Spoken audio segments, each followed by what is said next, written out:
नमस्कार दोस्तों, मैं उम्मीद करता हूं आप सभी स्वस्थ होंगे और सुरक्षित होंगे। दोस्तों, जैसा कि आप सभी को पता है, हमारे डॉक्टर भीमराव अंबेडकर जी की अध्यक्षता में हमारे देश का संविधान बनाया गया था।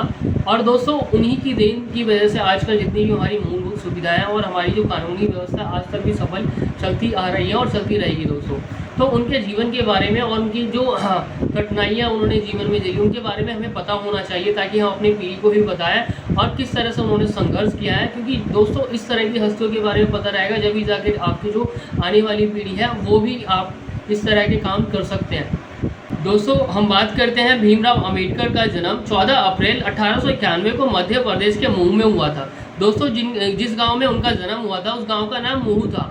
वह एक भारतीय समाज सुधारक और संविधान निर्माता थे। दोस्तों, आपको जैसा कि पता है वो समाज सुधारक थे। समाज के लिए उन्होंने इतना काम किया है कि समाज आज तक उनको याद करती है, हमेशा याद करती रहेगी। वह दलित समाज के अग्रणी थे। दोस्तों, उस टाइम में दलित थे, उतने पढ़े लिखे समर्थ नहीं थे कि अपनी बात को किसी के सामने रख सके और अपनी बातों को मनवा सके।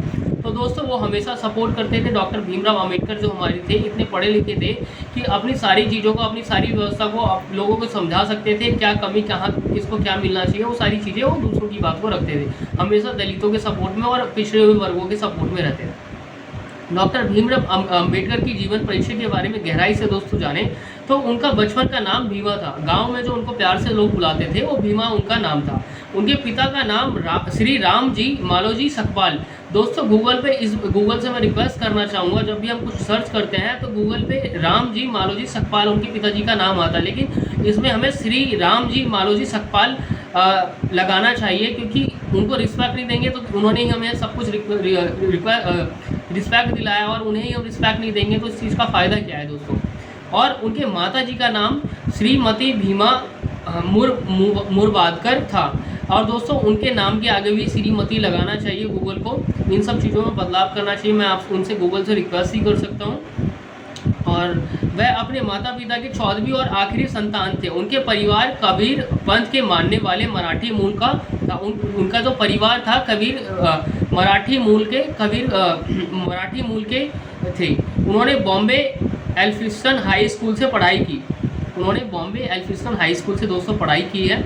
और उन्होंने बॉम्बे विश्वविद्यालय से अर्थशास्त्र और राजनीतिक विज्ञान में डिग्री हासिल की, बीए की। उन्होंने न्यूयॉर्क के कोलंबिया विश्वविद्यालय से स्नातकोत्तर की पढ़ाई की। उन्होंने लंदन स्कूल ऑफ इकोनॉमिक्स से डॉक्टरेट की पढ़ाई की। उन्होंने कुल 32 शैक्षणिक डिग्रियां हासिल की। वे भारत के पहले कानूनी मंत्री 1947 से 1951 तक दोस्तों रहे थे, जिन्होंने इस कार्यकाल के दौरान संविधान का भी निर्माण किया था और अध्यक्षता की थी। और उन्होंने अस्पृश्यता के खिलाफ आंदोलन चलाया। उन्होंने बहिष्करण हितकारीन सभा की स्थापना की। उन्होंने दलितों की शिकायतों को अदालत में ले जाकर उन्होंने न्याय दिलाया। उन्होंने हिंदू धर्म को अस्वीकार कर बौद्ध धर्म अपनाया। दोस्तों, उन्होंने जब हिंदू धर्म को अस्वीकार किया था तो उसमें भी कई सारी उन्होंने टिप्पणी की और उन्होंने कई सारे तर्क दिए थे, जो कि उचित भी था उस टाइम पे, क्योंकि उन चीज़ों से वो परेशान आ चुके थे, तंग आ चुके थे। बहुत सारी चीज़ बदलाव करने के बाद भी हिंदू लोग उनके सपोर्ट में नहीं थे। सिंपल सा ये था और आज भी हमें देखने को मिलता है। और दोस्तों, अगर हम आगे बात करें उनके जीवन का, तो अंबेडकर जी ने लंदन स्कूल ऑफ इकोनॉमिक्स से मात्र 2 साल 3 महीने में 8 साल की पढ़ाई पूरी कर डॉक्टर ऑफ साइंस की प्रतिष्ठित उपाधि प्राप्त की। दोस्तों, ये समझने और वाली बात है कि 8 साल की पढ़ाई उन्होंने 2 साल 3 महीने में कंप्लीट कर डॉक्टर ऑफ साइंस की उपाधि प्राप्त की। वह इस डिग्री को प्राप्त करने वाले केवल पहले भारतीय थे, बल्कि आज के एकमात्र व्यक्ति भी हैं। उन्होंने उस ज़माने में भी दोस्तों एक ऐसे मात्र आदमी थे जिन्होंने ये डिग्री प्राप्त की थी 2 साल 3 महीने में, और आज के टाइम में भी उनके मुकाबले कोई खड़ा नहीं होने वाला है जिन्होंने ये सम्मान प्राप्त किया। और दोस्तों, अगर हम बात करें अंबेडकर के समाज वंचित वर्गों को कल्याण और अधिकारों के लिए जीवन समर्पित किया। उनके प्रयासों से अस्पृश्य और उत्पीड़न से पीड़ित लोगों को अधिकार सुरक्षित हुए।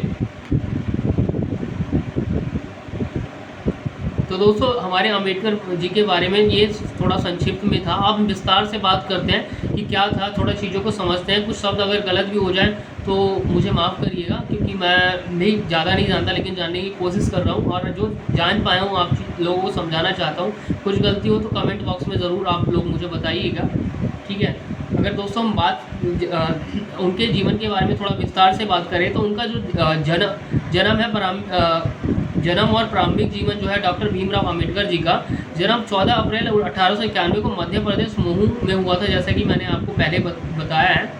और वह महार जाति के थे और उनका परिवार महाराष्ट्र के रत्नागिरी जिले के आंबडवे गांव का था। उनका जो परिवार था वो आंबडवे गांव में रहते थे। और दोस्तों इनकी शिक्षा की बात करें तो उन्होंने उच्च शिक्षा प्राप्त की और विदेश में पढ़ाई की। उन्होंने लंदन स्कूल ऑफ इकोनॉमिक्स से डॉक्टर ऑफ साइंस की उपाधि प्राप्त की, जो कि इस डिग्री को प्राप्त करने वाले पहले और एकमात्र भारतीय थे, और अभी भी दोस्तों पहले और एकमात्र भारतीय ही हैं। तो दोस्तों अगर हम सामाजिक कार्य की बात करें तो डॉक्टर अंबेडकर जी ने सामाजिक न्याय और समानता के लिए महत्वपूर्ण कार्य किया। उन्होंने दलितों के अधिकारों के लिए आवाज़ उठाई और 1927 में महार सत्याग्रह को नेतृत्व किया, जिसका उद्देश्य सार्वजनिक कुएं में पानी का उपयोग करने का अधिकार साबित करना था। दोस्तों उस टाइम में जो दलित वर्ग के लोग थे उनको स्थानीय लोगों या फिर कह सकते हैं कि सार्वजनिक कुओं में पानी पीने का अधिकार नहीं था, उनको अलग से पानी की व्यवस्था करनी पड़ती थी। तो इसके लिए उन्होंने सत्याग्रह आंदोलन की स्टार्ट किया सन 1926 से लेकर 1927 के लास्ट तक।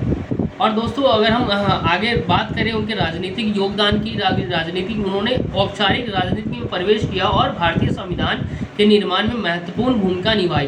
उनकी अध्यक्षता में भारतीय संविधान बनाया गया। और दोस्तों सबसे बड़ी बात ये है कि उन्होंने सारा क्रेडिट जो है अपने आप को नहीं दिया, जिनको संविधान को बनाने में जितने भी लोग थे सभी को बराबर क्रेडिट दिया। और वे भारत के पहले कानून मंत्री थे। धर्म परिवर्तन की बात करें तो दोस्तों डॉक्टर अंबेडकर जी ने 1956 में हिंदू धर्म को त्याग कर बौद्ध धर्म अपना लिया और कई सारी टिप्पणी और कई सारी बातें बताई क्यों उन्होंने हिंदू धर्म को छोड़ा था, और वो उचित भी था उनके लिए छोड़ना। ठीक है दोस्तों, और इन सभी कार्यकाल के बाद उनकी मृत्यु हो गई 6 दिसंबर 1956 को उनकी मृत्यु हो गई।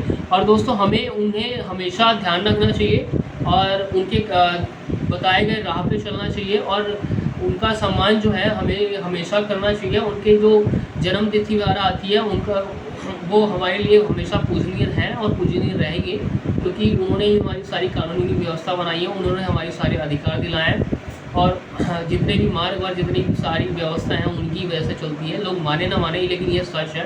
जय भीम दोस्तों।